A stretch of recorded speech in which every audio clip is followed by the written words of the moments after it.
네, 심야 낭독회 3회 데미안 편 지금 시작하겠습니다.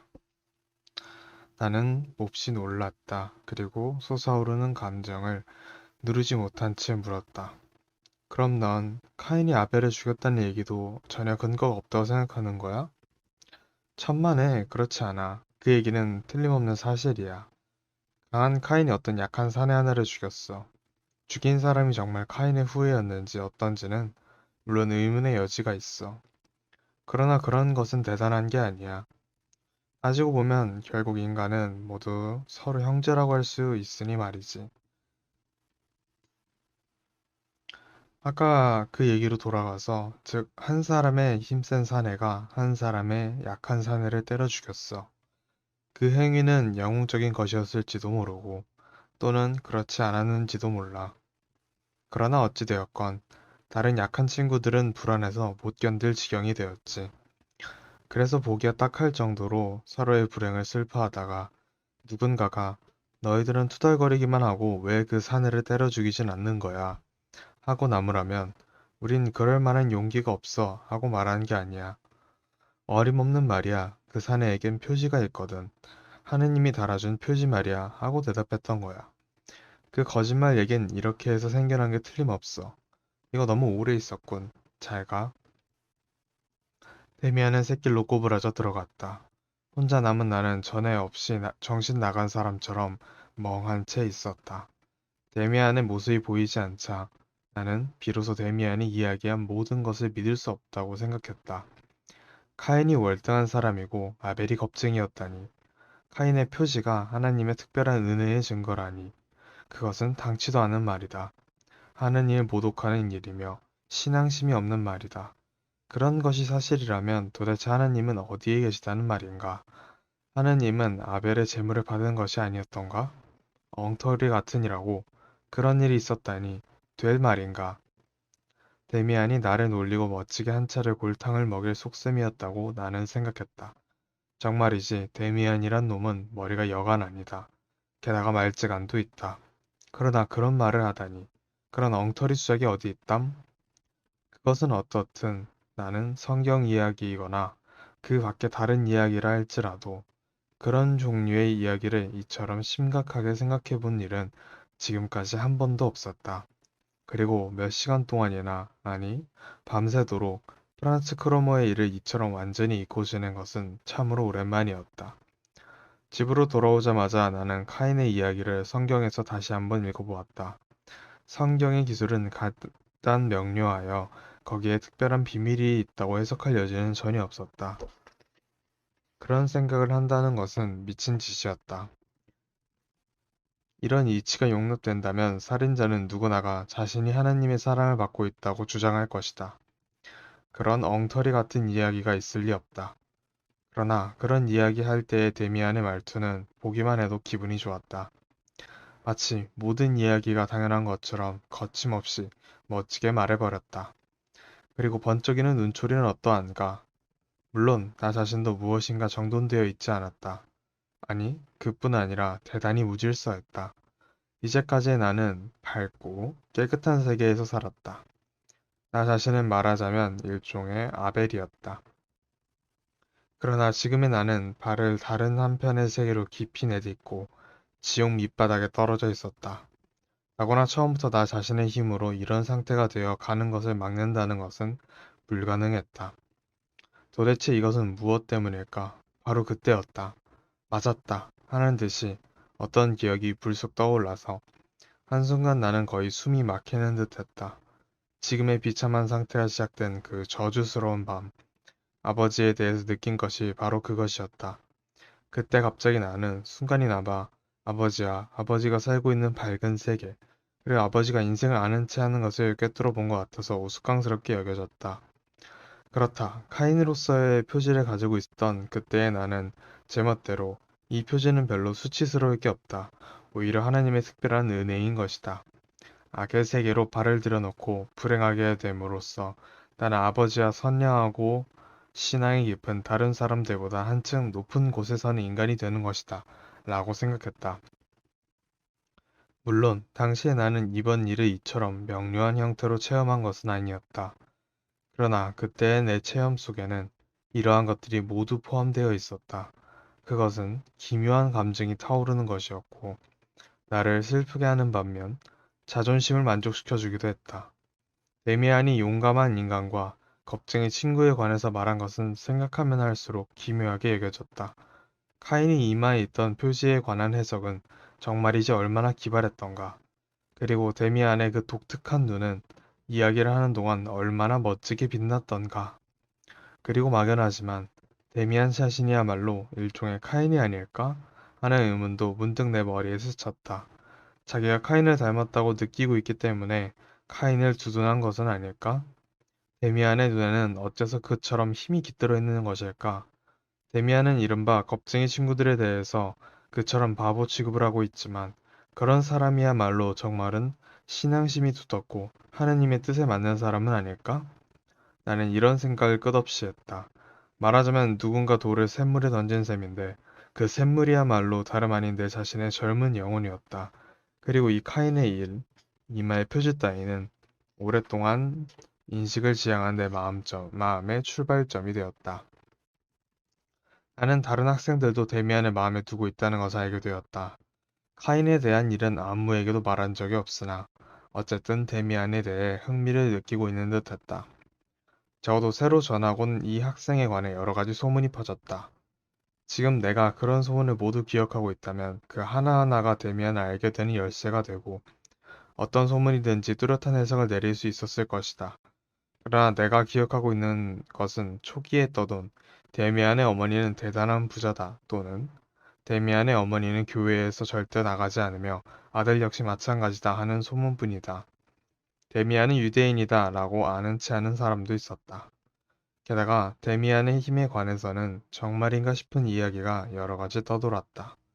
분명하게 증거가 있었던 것은 반에서 가장 힘센 놈이 싸움을 걸어왔는데 데미안이 상대해주지 않자 그에게 겁쟁이라고 조롱했다가 코가 납작해지도록 창피를 당한 사건이었다.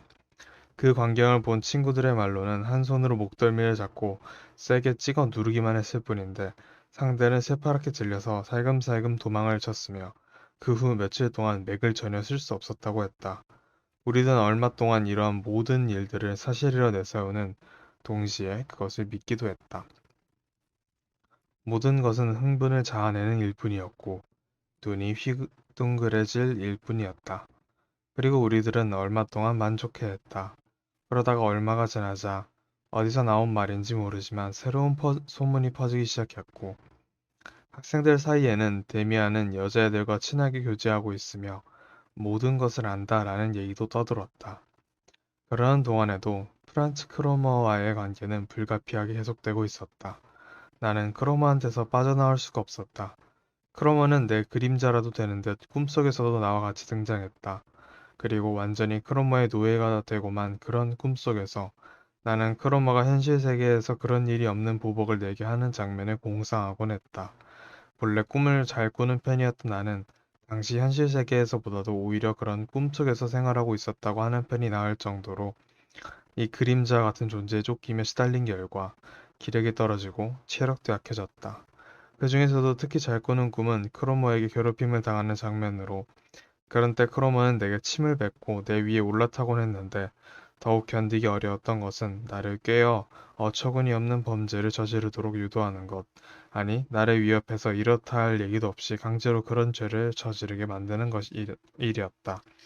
이런 꿈 가운데에서 가장 무서웠던 것은 아버지를 죽이는 꿈으로 이 꿈을 꿀 때마다 나는 언제나 반쯤 미친 상태가 되어서 눈을 떴다.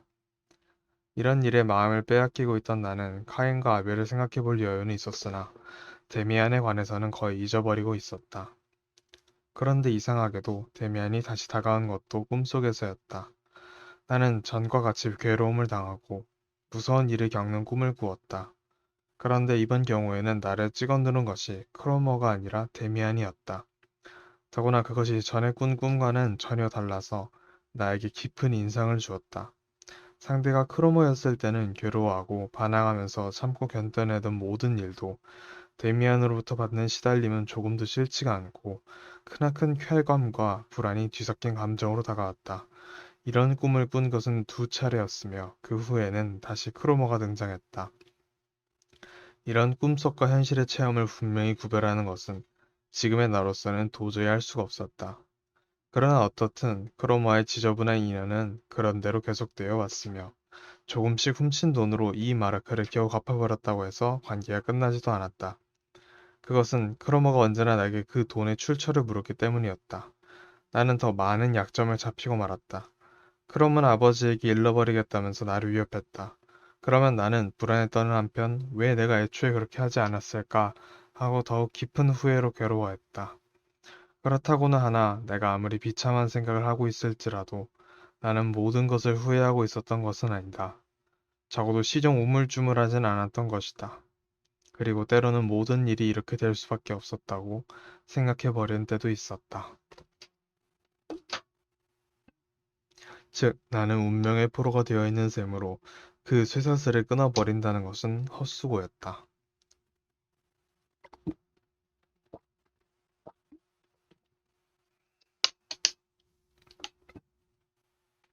부모님도 이런 나 때문에 마음이 아팠을 것이라 짐작된다.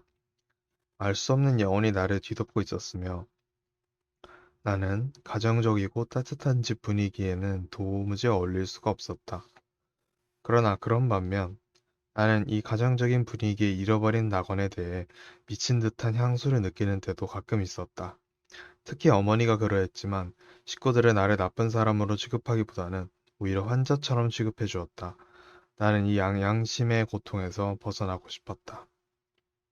무엇이든 하고 싶은 타오르는 듯한 욕구를 느끼는 일도 가끔씩 있었으나 그와 동시에 아버지에 대해서나 어머니에 대해서도 모든 것을 똑바로 이야기하고 설명할 수는 없으리라고 처음부터 느끼고 있었다. 나는 알고 있었다. 아버지든 어머니든 내가 고백을 한다면 친절하게 받아들이고 위로해 줄 뿐만 아니라 동정까지 아끼지 않을 것이지만 나를 완전히 이해해 주지는 못하리라는 것을. 그리고 이 사건은 운명인데도 불구하고 모든 것을 일종의 과실로밖에 보지 않으리라는 점을. 비가 내리는 어느 날이었다. 크로머로부터 성 앞 광장으로 나오라는 명령을 받은 나는 막 그 광장에 도착하여 크로머를 기다리면서 물에 젖은 밤나무 잎을 발로 뒤적이고 있었다. 나뭇잎들은 똑똑 물방울을 떨어뜨리고 있는 검은 나무에서 쉴 새 없이 떨어지고 있었다. 나는 돈은 가지고 있지 않았으나 먹지 않고 남겨둔 과자 2개를 가지고 왔다. 크로머에게 주기 위해서였다. 이 즈음에는 나도 그처럼 어딘가 한 모퉁이에 서서 크로머가 오기를 기다리는 일에 익숙해졌으며 더구나 아무래도 피할 수 없는 운명을 감수하는 인간처럼 불평 한마디 없이 그것을 참아냈다. 이윽고 크로머가 나타났다. 오늘은 크로머가 오래 있지는 않았다. 내 갈비뼈 언저리를 주먹으로 2~3번 쥐어박은 뒤 웃으면서 과자를 받아들이고는 축축한 입담배를 한 대 꺼내어 내게 권했다. 물론 나는 받지 않았다. 그는 여느 때보다 기분이 좋아 보였다. 그는 가려다 말고 말했다. 다음엔 네 누나를 데려와. 큰 누나 말이야. 이름이 뭐지? 나는 영문을 몰라서 대답도 하지 않았다. 나는 그저 어리벙벙해서 크로머의 얼굴을 멀거니 쳐다보았을 뿐이다. 알아들었어? 누나를 데리고 오란 말이야. 크로머, 하지만 그건 안 돼. 그런 일은 할 수 없어. 게다가 누나도 날 따라오지 않을 거야. 아무래도 상투적인 수단으로 나를 괴롭히려는 것이 아니면 무슨 구실임이 틀림없다고 생각하고 나는 각오를 단단히 했다. 그런 수단은 크로머가 흔히 쓰는 터였다. 처음에는 무엇인가 어처구니 없는 문제를 들고 나와서 내 가슴을 철렁하게 하고 입장을 난처하게 만든 뒤에 차츰 요구를 줄여나가는 것이다. 그렇게 되면 나는 돈을 얼마간 융통한다든가 그 밖에 물건을 장만해서 그와 거래를 하자고 부탁할 수밖에 없었다. 그런데 이번에는 여느 때와 달랐다. 내가 거절해도 조금도 성을 내지 않았다. 내 말을 흘려들으며 그는 말했다. 자, 내 말을 들어봐. 잘 생각해야 할 거야. 난 내 누나 친구가 되고 싶단 말이야. 되지 말란 법은 없잖아? 어쨌든 산책이나 나오도록 꿰어내면 되는 거야. 그때 내가 마침 지나가는 것처럼 꾸미는 거야. 내일 또 휘파람은 불게. 그때 다시 한번 논하자. 크로머의 모습이 사라지자 나는 문득 크로머가 하려고 하는 짓이 어떤 것인지 어렴풋이나마 알 수 있을 것 같았다. 나는 아직 철부지 아이였다. 그러나 들은 소문으로 어렴풋이 사내 아이와 여자 아이가 어느 만큼 자라면 서로 간 해서는 안 되는 뭔가 부끄럽고 비밀로 되어 있는 짓을 하는 수도 있다는 것쯤은 알고 있었다. 나는 그것이 얼마나 끔찍한 일인가를 깨닫게 되었다. 나는 절대로 그럴 순 없어 하고 결심을 굳혔다. 그러나 그 다음에 무슨 일이 일어날 것이며 크로모가 어떤 보복을 할 것인가에 대해서는 전혀 생각조차 못했다. 새로운 고난이 시작된 것이다. 지금까지 겪은 괴로움만으로도 아직 충분하지 않았다. 나는 맥이 탁 풀려서 두 손을 호주머니에 찌른 채 사람 하나 없는 광장을 가로질러 걸었다. 또다시 새로운 고통을 맛봐야 하고 이제까지와는 딴판인 노예 상태를 겪지 않으면 안 된단 말인가. 그때 나직하지만 또렷한 목소리로 누군가가 나를 불렀다. 나는 가슴이 섬뜩해서 빨리 걷기 시작했다. 그러나 목소리의 주인공은 내 뒤를 쫓아와서는 내 어깨를 부드럽게 잡았다. 막스 데미안이었다.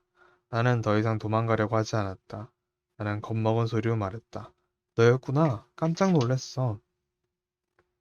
데미안은 물끄러미 내 얼굴을 들여다보았다. 이처럼 어른스럽고 자신감이 넘쳐 흐르며 사람의 마음을 꿰뚫어 보는 듯한 그의 눈길을 지금까지 본 일이 없다. 이야기를 나누는 것도 오랜만이었다. 그는 예의 바르면서도 단호한 말투로 말했다. 미안하구나. 하지만 이것 봐. 그렇게 놀라면 못 써. 하지만 누구에게나 있는 일 아냐? 모두 그렇게 여기고 있지. 하지만 내게 무엇 하나 잘못한 것이 없는 나한테까지 그렇게 겁을 먹어대서야. 나 역시 이건 이상한 일이라는 생각이 들어. 그리고 호기심을 일으키지. 그뿐인가. 네가 놀라는 것을 보면 이건 예산 일이 아니라고 생각한 나머지 아마도 무슨 걱정이 있는 것이 틀림없어 하고 추리하게 되지. 물론 겁쟁이는 언제나 불안하지. 하지만 내가 본 바로는 너는 원래 겁쟁이가 아니야. 어때? 그렇지? 넌 무언가에 겁을 내고 있어. 더구나 누군가를 말이야. 하지만 그런 일이 있어서는 안 돼. 사람을 겁내다니. 절대로 그래서는 안 된단 말이야. 그렇다고 날 겁내는 거 아니겠지? 그렇지 않으면 물론이야. 너는 조금 더 겁나지 않아. 역시 내가 생각한 대로야. 그렇지? 그렇다면 누구를 겁내고 있지? 그런 건 몰라. 그런 억지는 그만 지어치워. 도대체 날 어떻게 하려는 거지?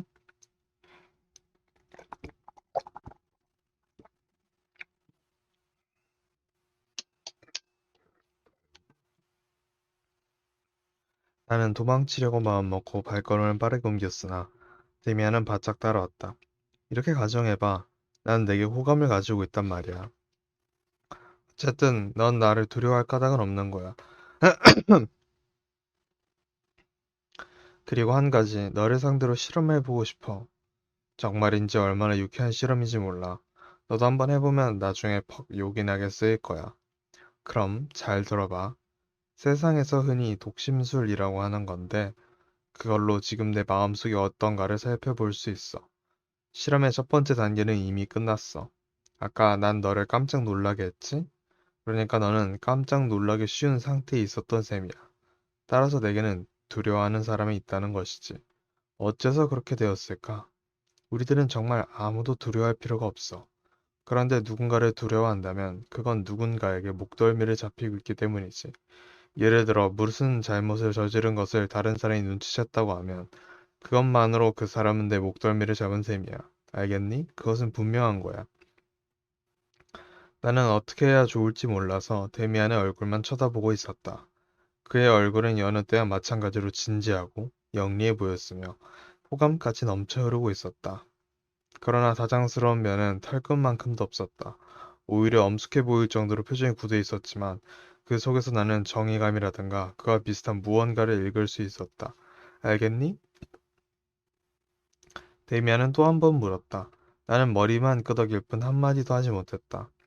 아까도 말했지만 이 독심술이란 것은 아주 괴상한 같아 보이지만 사실은 당연한 일이야. 예를 들어 언젠간 처음으로 카인과 아벨 이야기를 했을 때 내가 나를 어떻게 생각하고 있었는지 거의 틀림없이 알아맞힐 수가 있었지. 그러나 그건 지금 얘기하는 별개야. 내가 언젠간 꿈을 꾸었다고 하는 일도 있을 법한 일이라 여겨져. 하지만 이런 얘긴 지금은 하지 말자. 보통 다른 애들은 말도 안 될 정도로 바보들이지만 너는 머리가 좋아. 나도 이따금 믿을 만한 머리 좋은 친구와 이야기를 하고 싶단 말이야. 더 싫지 않지? 물론이야. 하지만 난 하나도 몰라. 아까 그 유쾌한 실험 얘기를 계속하자. 지금까지 알 수 있는 것은 너는 벌벌 떨고 있다 라고 하는 거야. 누군가를 두려워하고 있어. 틀림없이 누군가에게 퍽 난처한 비밀을 들키고 만 거야. 어때? 내 말이 맞지? 꿈속에서와 마찬가지로 나는 데미안의 목소리에 기가 죽고 그의 가마력에 무릎을 꿇었다. 나는 그저 고개만 끄덕일 뿐이었다. 데미안의 목소리가 나 자신밖에 모르는 일을 짓거리는 것은 아닌가? 데미안은 모든 것을 다 알고 있는 것이 아닌가? 데미안은 힘을 주어 내 어깨를 두드렸다. 그럼 내 말대로지? 나도 그럴 것이라 생각하고 있었어. 마지막으로 한 가지 더 묻고 싶은데, 넌 아까 저쪽으로 간 사내 아이 이름을 알고 있지? 나는 몹시 놀랐다. 데미안이 눈치챈 그 비밀이 세상에 드러나는 게 싫어서 나는 마음속으로 몸부림치며 피하려고 했었다. 누구를 말하는 거야? 나 말곤 아무도 없었는데. 어서 털어놔. 누구지? 데미안은 웃으면서 물었다. 나는 나직한 목소리를 되물었다. 프란츠 크로어 말이야? 데미안은 역시 그랬었군 하는 듯한 얼굴로 내게 끄덕여 보였다. 이만 됐어. 넌 얘기가 통하는 아이야. 우리는 앞으로 더욱 친하게 될 거야. 한데 내가 좀 이야기해 둘 게 있어. 크로머인지 뭔지 모르지만 그놈은 나쁜 놈이야. 얼굴만 봐도 형편없는 놈이란 걸 알 수 있어. 넌 어떻게 생각해? 그래 맞았어. 그놈은 나쁜 놈이야. 악마와 다름없는 놈이야. 하지만 이런 일이 놈에게 알려지면 곤란해. 그놈에겐 아무 말도 말아줘. 넌 그 애라니? 그놈은 내 얼굴을 알고 있지? 나는 한숨을 내쉬어 말했다. 자, 마음을 가라앉혀. 지금 그놈은 여기 없어. 그리고 적어도 지금은 내 얼굴을 몰라. 하지만 나는 그놈을 꼭 만나보고 싶군. 초등학교에 다니고 있니? 응. 몇 학년이지? 5학년이야. 그렇지만 놈에게 아무 말 말아줘. 염려마, 내게 해가 되가 하지 않겠어. 아무래도 넌 그의 얘기를 더 들려주고 싶지 않은 모양이구나. 말할 수 없어. 싫어. 이제 그만해. 데미안은 한동안 입을 다물고 있더니 이윽고 말했다. 섭섭한데 그 실험을 계속하려던 참이었는데 하지만 널 괴롭히고 싶진 않아. 그렇지만 내가 크로모를 두려워하는 것이 정당한 이유에서가 아니라는 것쯤은 너도 알고 있겠지? 그처럼 겁을 내다간 우리는 아무짝에도 쓸모없게 돼. 그런 것 따위는 무시해버려야 해. 올바른 인간이 되려면 절대로 그럴 필요가 있어. 알겠지? 맞았어. 네가 말한 대로야. 그러나 그렇게 되지 않는걸. 난 아무것도 몰라. 아까 한 실험으로 알게 되었다고 생각하는 걸 난 어떤 것에 대해서는 아마 내가 상상하는 것 이상으로 알고 있어. 너 크로모에게 돈이라도 꾸었니? 그것도 있어. 하지만 이번 경우에는 그건 문제가 아니야. 말할 수 없어, 정말이야. 그러면 안 돼. 그렇다면 그에게 꾼 돈을 돌려줘도 아무 소용이 없다는 말이지? 나는 그것을 너에게 충분히 줄 수 있는데. 안 돼, 안 돼. 그런 일이 아니야. 제발 부탁이야. 이런 얘기는 한마디도 입 밖에 내지 말아줘. 내가 그런 말을 입 밖에 내면 나는 무슨 일을 당하게 될지 몰라. 걱정 마, 싱클레어. 너희들 간의 비밀은 언젠간 내가 자진해서 얘기해 줄 거야. 틀림없어. 당치도 않은 소리. 절대로 그러지 않을 거야. 나는 거친 목소리로 말했다. 그건 너한테 달려 있어. 내가 말하는 건 다만 언젠가는 내가 여러 가지 얘기를 더 들려줄 것이라고 여겨진다는 것뿐이야. 무리하게 말하라고는 하지 않겠어. 혹시 너는 나까지도 크로마처럼 네 약점을 이용하리라고는 생각하지 않겠지? 물론 그래. 하지만 너는 우리의 관계를 전혀 모르잖아. 내 말대로야. 난 단지 여러 가지 경우를 짐작해 봤을 뿐이야. 내가 크로마와 같은 짓을 하지 않을 것이라는 건 믿어도 돼. 절대로 그런 일은 없어. 우선 넌 나한테 돈을 꾼 일이 없잖아. 얼마 동안 대학은 기자 나는 어느 정도 마음이 가라앉았다. 그러나 데미안이 어떻게 해서 이처럼 온갖 일들을 알고 있는지 나는 더 이상해질 뿐이었다.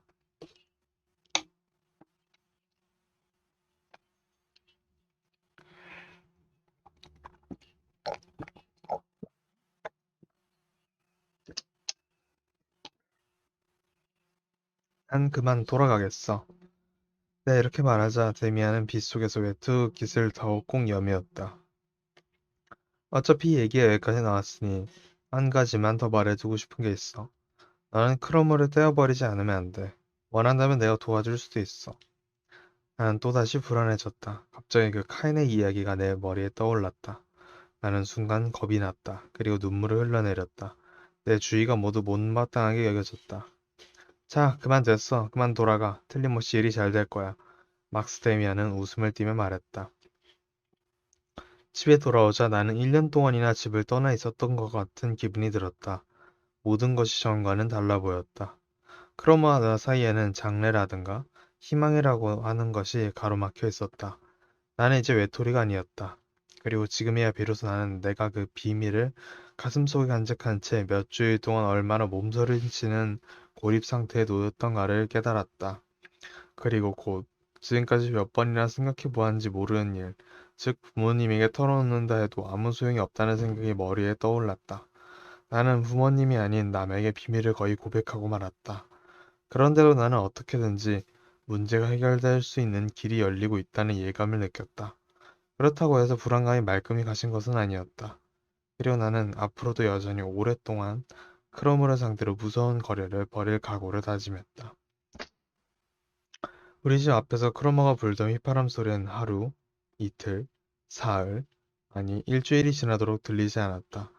나는 아무래도 그것이 사실이라고 믿어지지 않았다. 그리고 크로머는 내가 전혀 예기치 않은 순간을 노려서 갑자기 또 모습을 나타낼 것이 틀림없다고 여기면서 마음속으로 귀를 기울이고 있었다. 그러나 크로머는 모습을 나타내지 않았다. 자위의 몸이 된 것을 좀처럼 믿지 못하고 지내다가 마침내 어느 날 나는 거리에서 크로머 마주쳤다. 그는 나를 보자 흠칫 놀라는 태도였다.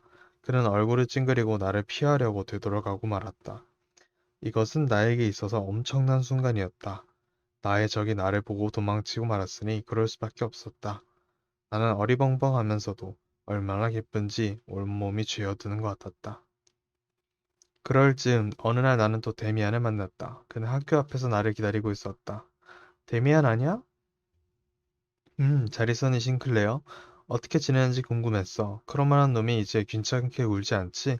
내가 그랬구나. 근데 어떻게 했기 그렇지? 어서 가르쳐줘. 난 전혀 모르겠어. 크로먼은 이제 찾아오는 일이 없어. 그거 잘 됐군. 만약 그놈이 또 귀찮게 군다던가 하면 데미안을 잊지 말라고 하면 돼. 그런데 어떻게 된 거야? 그놈하고 싸움이라도 해서 멋지게 해치웠니? 아니, 난 그런 짓은 별로 좋아하지 않아. 다만 전에 너와 얘기했듯이 크로모와도 얘기하고 너를 못살게 굴지 않는 게 자신한테도 유익할 것이라고 알아듣도록 말해줬을 뿐이야.